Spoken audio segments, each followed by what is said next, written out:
Voilà, pas d'hardcore aujourd'hui les amis, mais un petit clip parfois en solo. Quand t'es là, tu te connectes franchement et t'es en mode énervé avec ce magnifique camouflage glace.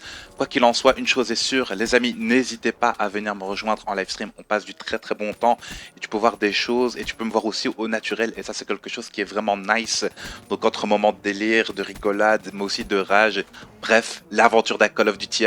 Moi je vous souhaite un excellent visionnage. Donnez-moi aussi votre retour sur cette vidéo. C'est parti les amis. Love you, you could love me too if we set our alarm clock.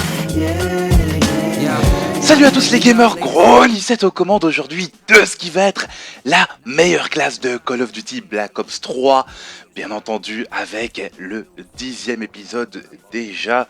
Je vous le propose aujourd'hui avec un gameplay à la Kuda 7 mitraillette ou tout simplement la polyvalence incarnée en élimination confirmée simple. On a déjà eu une game, j'étais tout simplement en compagnie de mon ami Globox et je fais une petite dédicace et j'étais en live stream. Donc cette game elle date de la veille, nous sommes aujourd'hui le 26 janvier, elle date du 25 janvier, c'est aussi simple que ça.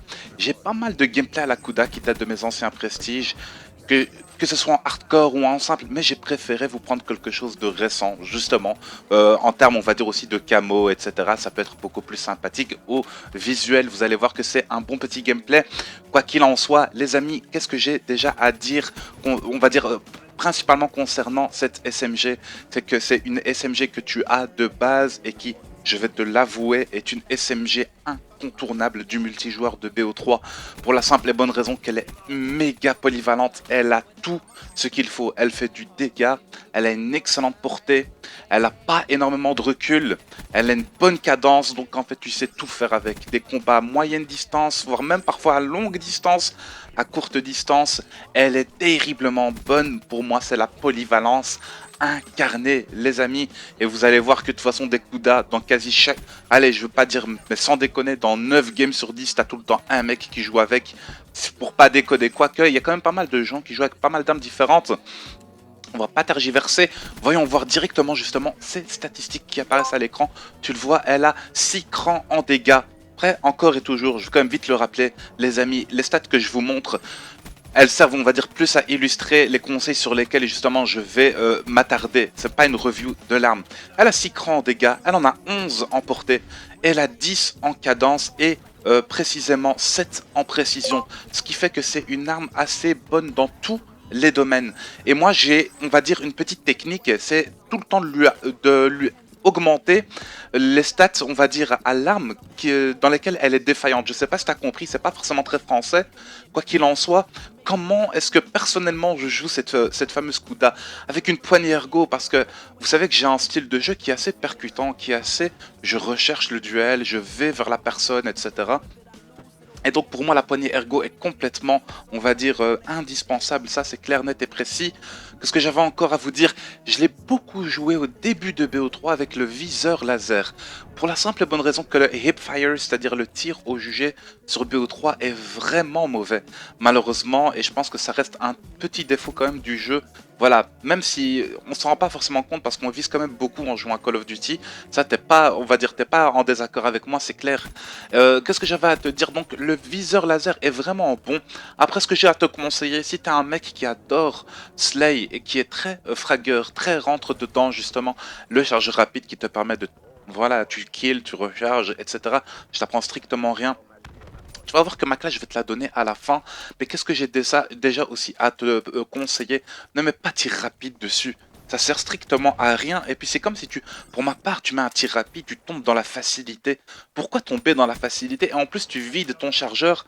Parfois, on va dire limite pour tuer un ou deux mecs, alors qu'avec un chargeur normal, tu pourrais éliminer 3 voire 4 mecs si vraiment tu as un excellent shoot.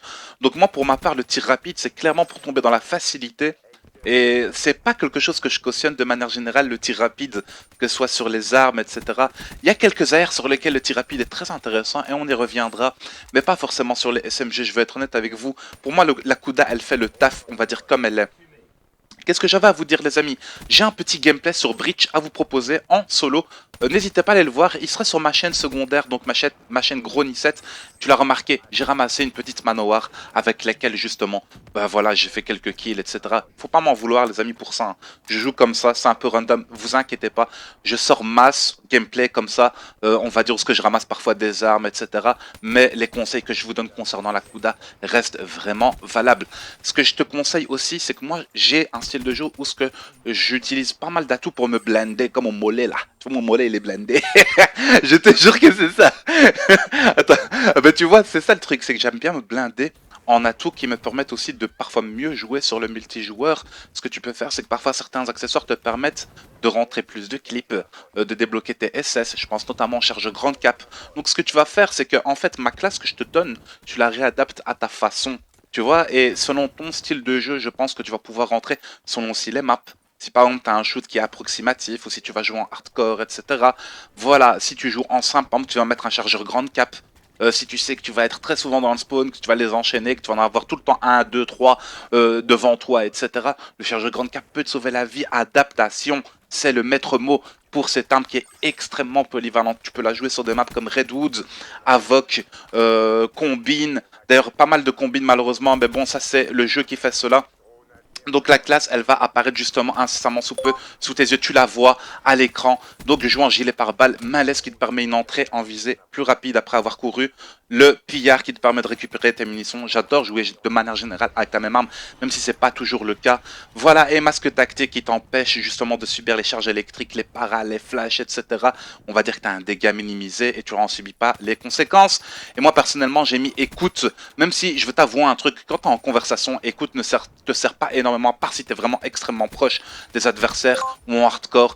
Quoi qu'il en soit, les amis, on va dire, qu'est-ce que j'ai à te proposer? Tu peux tout le temps remanier ta classe, faites péter un max de likes les amis pour ce gameplay et tu vas le voir, malheureusement, vu qu'on était juste à 2 avec Globox dans cette game, ça a ramassé full plaque, etc. Et je me retrouvais en série, je ne vais pas mourir, j'étais en série nucléaire, j'étais donc là la brutale et en série de 26 les amis, en série de 26.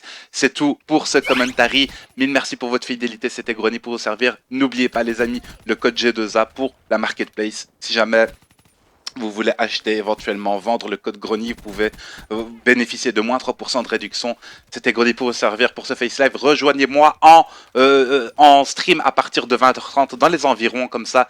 Merci et n'hésitez pas à checker les anciennes vidéos que je vous ai proposées. C'était Grony pour vous servir. Ciao les gars, à plus. Bye bye.